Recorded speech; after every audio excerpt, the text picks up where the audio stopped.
السلام علیکم ورحمۃ اللہ وبرکاتہ۔ انسان کے دل میں اچانک ہزاروں خیالات آتے ہیں، مگر کیا ان پر بھی حساب ہوگا؟ آئیے حدیث رسول صلی اللہ علیہ وآلہ وسلم سے جانتے ہیں۔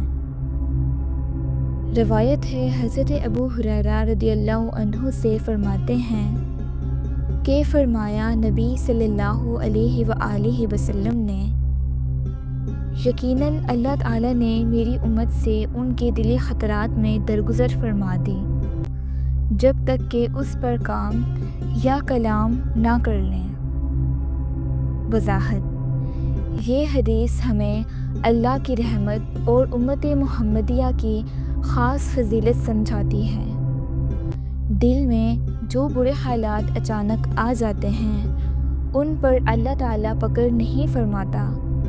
یہ ہماری امت کے لیے ایک خاص رعایت ہے۔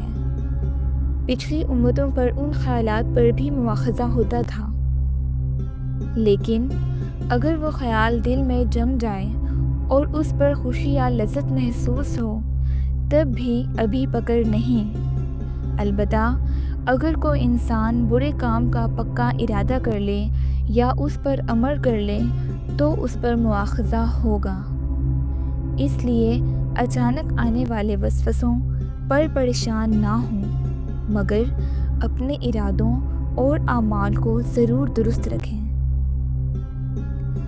یا اللہ، ہمارے دلوں کو برے خیالات سے پاک فرما اور ہمیں نیک ارادوں اور اچھے اعمال کی توفیق عطا کر۔ یا رب، اپنی رحمت سے ہمیں معاف فرما اور ہمارے دلوں کو اپنی یاد سے آباد رکھ۔ آمین۔